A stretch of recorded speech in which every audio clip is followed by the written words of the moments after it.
He controlled the dance floor. The year was 1988. You can hear the heavy drum beat right now. You can smell the sulfur of the club smoke machine. You check the mirror one last time. You look sharp. The check is in the bank. It is Friday night. He gave us the ultimate anthem. The song Just Got Paid blasted from every car window in the neighborhood. It reached number 10 on the Billboard Hot 100. Parents dropped their kids at grandma's house to go party. Everyone knew the words. But wait, it gets dark. The man who started the party met a tragic end. He climbed from a small island family to the bright lights of New York City. He fought for his spot on the stage, yet the music business is a cruel machine. Here is the question. How does a star burn so bright and vanish so strangely? Rumors swirl about stolen songs and missed chances. Some say the hit record was never meant for him at all. The truth is stranger than the lyrics. Today, we pull back the curtain on the rise and the heartbreaking fall of a New Jack Swing legend. Imagine a dinner table set for 12 people. The air is hot and humid.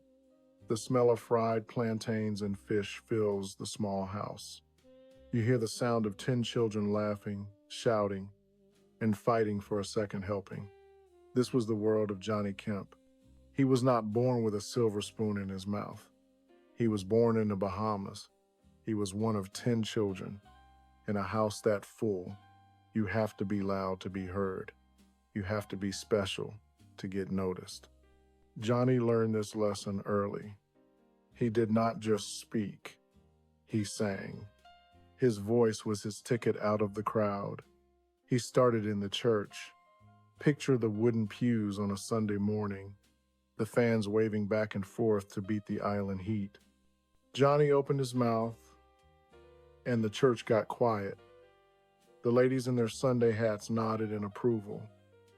They knew he had a gift. But the church was just the beginning. By the time he was 11 years old, Johnny was already a working man. He joined a band called Kinky Fox. He was just a little kid, but he stood on stages in nightclubs. He performed at concerts where the bass shook the floorboards. He saw the adult world before he was even a teenager. The smoke, the lights, the applause. He loved it all. Kinky Fox became local legends. They played all over the Caribbean islands. The tourists loved them. The locals loved them. But an island has a border. You can only go so far before you hit the ocean. Johnny and his band looked at the map. They looked north. They saw the bright lights of America. They wanted more. In 1983, they took the leap. They packed their instruments. They left the turquoise water for the gray concrete of New York City. The city was loud, dirty, and full of energy. It was the era of boomboxes and breakdancing. They hustled hard. They signed a deal with a label called Sound of New York Records. They released a song called So Different. The song had a groove. It played on the radio in America. It actually became a big hit up north in Canada. But in the United States, it was just a ripple in a big pond. Johnny Kemp was good, but he was not yet a superstar. He was still grinding. Here is the deal. New York City in the 80s was a small world for musicians. Talent attracts talent. Johnny started hanging out with other hungry artists. He met a young guy named Keith Sweat. He met a musical genius named Teddy Riley. They were all just teenagers. They were around 15 years old. They ran the streets together. They were rivals, but they were also friends. Keith Sweat was in a group called Jamila. Teddy Riley was in a group called Total Climax. Johnny was the front man for Kinky Fox. They battled each other. They tried to see who could sing the highest note. They tried to see who could get the most girls. They pushed each other to get better. Years went by. The boys became men. Keith Sweat started to climb the mountain. He was working on his debut album. It was called Make It Last Forever. He was in the studio with Teddy Riley. They were cooking up magic. They wrote a song with a heavy beat. It was a song about the working man. It was about the joy of a Friday night check. They called it Just Got Paid. But wait, it gets crazy. Keith Sweat had a deadline. The music business is strict. You have to turn your work in on time. Keith finished his album. He sent the tapes to be mastered. That means the album was locked. You cannot add anything. You cannot take anything away. But they still had this one song. Just Got Paid was sitting on the shelf. It was a homeless song. Keith Sweat could not use it. He had already closed the door on his album. He looked at the tape. He looked at Teddy Riley. They realized they had a hit record with no singer. They needed someone with energy. They needed someone who could make people dance. They thought about their old friend from the block. They thought about the boy from the Bahamas with the big voice. They called Johnny Kemp. Rumors say the song was never meant for Johnny. It was an accident. It was a leftover scrap from Keith Sweat's dinner plate. But Johnny did not care. He was hungry. He took that scrap and turned it into a feast. Listen to the track again. Imagine Keith Sweat singing it. Keith has a nasal, whining style. It is smooth, but it is low energy. Now think of Johnny. Johnny attacked the song. He screamed. He shouted. He brought the church and the island club to the track. He made it his own. He recorded the vocals. The producers added the heavy drums. They added the synthesizer stabs that sound like jagged glass. The song was released in 1988. It exploded. It hit #1 on the dance charts. It blasted out of Jeeps in Brooklyn. It played at weddings in Chicago. Johnny Kemp had finally arrived. He stepped out of the shadow of his 10 siblings. He stepped out of the shadow of Keith Sweat. He was the man of the hour. The money rolled in. The fame washed over him like a tidal wave. But fame is a tricky thing. It gives you everything you want, then it asks for a price. Johnny Kemp was standing on top of the world. The view was beautiful, but the drop was steep. Nobody stays at #1 forever. The phone eventually stops ringing. The silence that follows a hit record is louder than the applause. Johnny was about to learn that the music industry is a cruel machine. It chews you up, and when the hits stop, it spits you out. He had the anthem of the year, but darkness was waiting just around the corner. The year was 1988. The summer heat rose off the concrete in waves. But inside the clubs, the temperature was even higher. You know, the feeling. You walked into the party. The bass hit your chest like a sledgehammer. The air smelled of expensive perfume and hairspray. The DJ grabbed the microphone. He did not have to say much. He just dropped the needle on the record. The drums kicked in. That heavy, synthesized beat rattled the windows. Then came the voice. It was not a polite whisper. It was a shout of pure joy. Just got paid. Johnny Kemp owned the world that year. The song did not just climb the charts. It exploded. It shot to #1 on the R&B charts. It crossed over the racial divide and hit #10 on the Billboard Hot 100. Think about that for a second. A young man from a crowded house in the Bahamas was now standing on top of the American music industry. He was trading punches with Michael Jackson. He was competing with Prince. He was no longer just one of 10 children fighting for food at the dinner table. He was a star. He was nominated for a Grammy Award. The industry rolled out the red carpet. The flashbulbs popped like lightning every time he stepped out of a limousine. Picture the music video. Johnny stands in front of the mirror. He wears a sharp, broad-shouldered suit. His hair is cut in a perfect high-top fade. He looks fresh. He looks confident. He spins, he kicks, he slides across the floor. He defined cool for an entire generation. Young men ran to the barber shop. They pointed at the magazines. They told the barber, "Give me the Johnny Kemp." They wanted his look. They wanted his swagger. But the song was more than just a dance track. It was a lifeline. Here's the deal. Life in the late 80s was tough. The economy was shifting. The streets were hard. Monday through Thursday was a battle. The boss yelled at you. The rent was late. The bus was crowded. The work was heavy. But then came Friday. The clock struck 5. The foreman handed you that envelope. You ripped it open. You saw your name on the check. You felt the paper in your hand. You put "just got paid" in your car stereo. You rolled down the windows.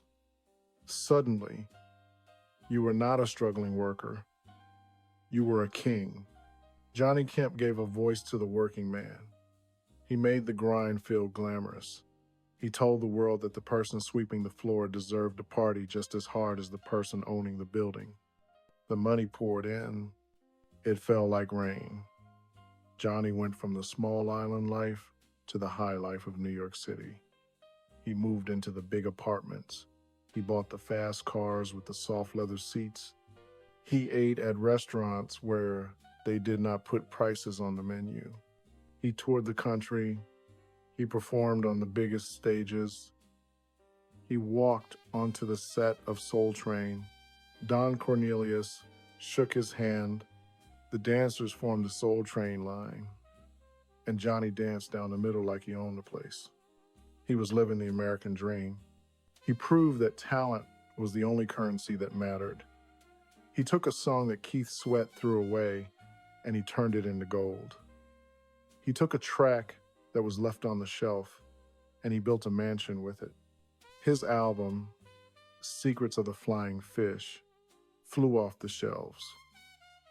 Everyone wanted a piece of him. They wanted to touch the hem of his garment. They wanted to be near the magic. He was the face of New Jack Swing. Teddy Riley built the engine, but Johnny Kemp drove the car. He had the energy of the church choir and the grit of the nightclub. He was the perfect storm. But gravity pulls hardest when you are at the top. When you stand on the peak of the mountain, the view is beautiful. You can see for miles. You see the fans screaming your name. You see the city lights twinkling below you. But the air is thin up there. It is hard to breathe. Success is a lonely place. The entourage drinks your champagne. The managers count your money. The fans demand your energy. Everyone takes a piece of you. You start to wonder who is really your friend. You start to wonder if they love Johnny the person or just Johnny the star. Johnny smiled for the cameras. He flashed those white teeth. He signed the autographs. But the music business is a cruel machine. It is a vampire. It feeds on youth. It feeds on the next big hit. While the world saw a celebration, the shadows were growing. The party was loud, but the silence was waiting outside the door. The year 1989 rolled in. The charts began to change. New faces appeared. The phone rang a little less often. The spotlight started to drift. Johnny had reached the summit. He had tasted the sweetest fruit the world could offer. But he did not know that the path down the mountain was covered in ice. He had the anthem of the decade. He had the money. He had the fame. But he was about to learn a hard lesson. The higher you fly, the farther you have to fall. The music stopped. The year was 1989. The confetti from the New Year's party had been swept away. Johnny Kemp was standing in the center of the room, but the room was getting emptier. You know how it goes. 1 minute, The phone rings off the hook. Every promoter in America wants you. Every club owner wants to buy you a drink. You are the man who made the world dance. You are the voice of Friday night. Then the phone stops. The silence is heavy. It presses against your ears. It is louder than the music ever was. Here is the deal. The song Just Got Paid was a monster. It was a beast that could not be tamed. It hit #1. It made Johnny a legend. But monsters are hard to feed. The public is hungry. They ate the steak, and now they want dessert. They looked at Johnny and asked, "What is next?" Johnny looked back, but his pockets were empty. Remember the secret behind the hit. Johnny did not write Just Got Paid. The transcript tells us the truth. It was a gift. It was a leftover track from Keith Sweat and Teddy Riley. It was magic in a bottle. But you cannot catch lightning in a bottle twice. Keith Sweat went on to build an empire. Teddy Riley invented a whole new sound called New Jack Swing. They were producers. They were writers. They held the keys to the factory. Johnny was just the driver of the car. And when the car ran out of gas, he did not know how to fix the engine. The 1990s arrived. The sound changed. Hip-hop grew harder. Grunge music took over the radio. The bright, shiny suits of 1988 looked old. They looked like costumes from a play that had closed. Johnny fought to stay relevant. He released more music. He tried to capture that lightning again, but the sparks did not catch fire. The album sat in the warehouse. The radio DJs played the new guys. This is the cold reality of the business. It is a machine that grinds up talent. Imagine the frustration. You have the voice. You have the moves. You have the Grammy nomination on your shelf, but nobody is listening. You watch your friends, the guys you grew up with, the guys you raced against in the streets of New York climb higher and higher. You watch Keith Sweat become an icon. You watch Teddy Riley become a king, and you are stuck in 1988. The years turned into decades. The spotlight faded to a small, dim bulb. Johnny became a memory. He was the guy from the old school playlist. He was the nostalgia act. He performed at weddings. He performed at corporate parties. He sang for people who wanted to remember their youth. He kept smiling. He kept dancing. But the air around him was getting colder. Then came the darkness. The video title tells us the end of the story. Accidental demise, mysterious death. These are scary words. They are words that do not belong with a dance anthem. Fast forward to 2015. The setting should have been paradise. The water was blue. The sun was hot. It was supposed to be a celebration. But something went wrong. The details are murky. The rumors started to swirl just like they did back in the beginning. Some say he fell. Some say he was hurt. The transcript mentions a mysterious death right at the start. It hangs over his story like a black cloud.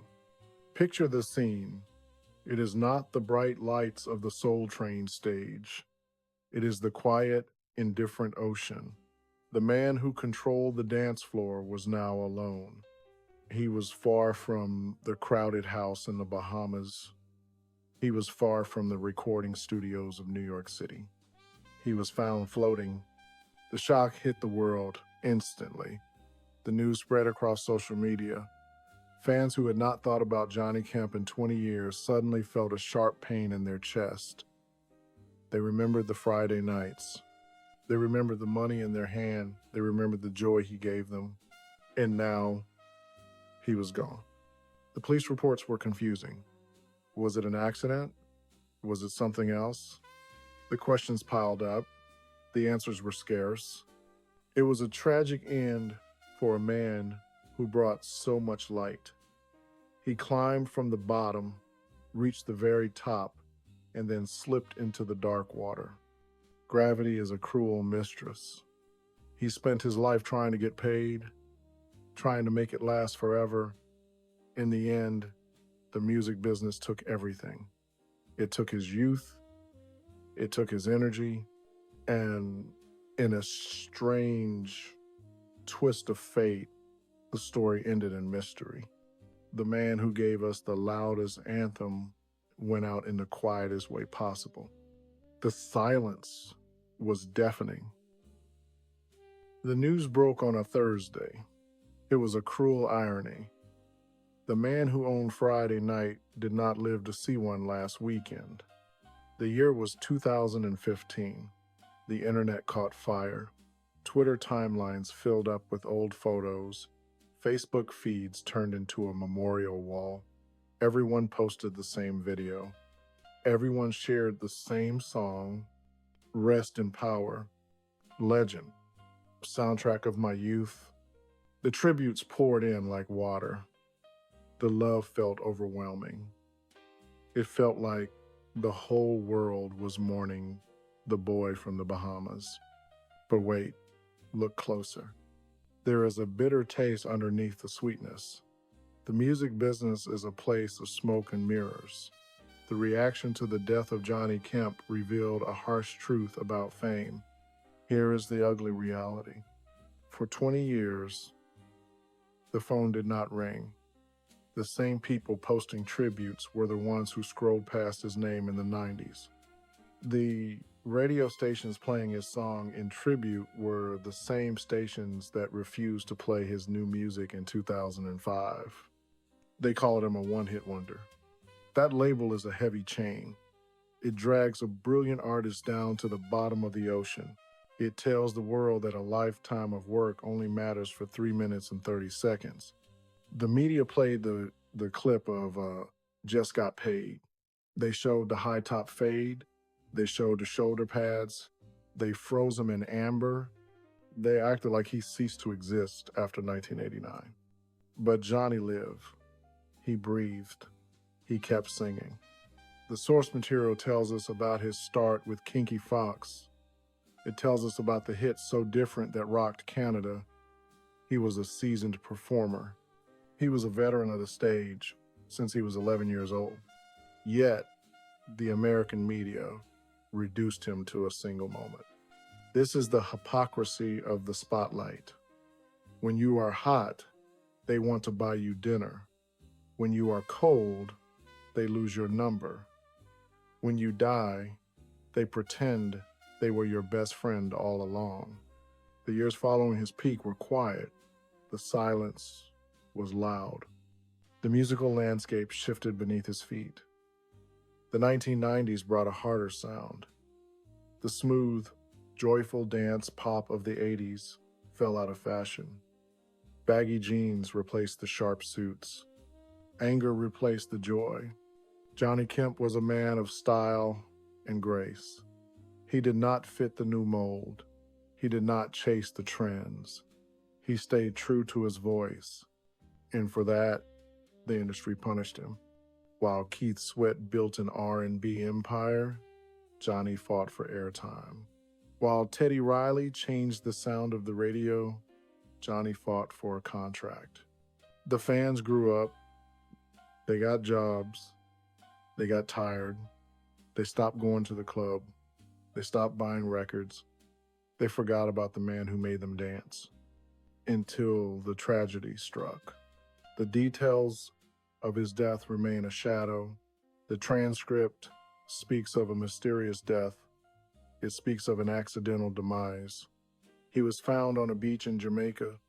He was supposed to be on a cruise. He was supposed to be performing. Instead, he was gone. Suddenly, the guilt set in. The public remembered how good he was. They remembered the feeling of the paycheck. They remembered the smell of the Friday night air. They realized what they had lost.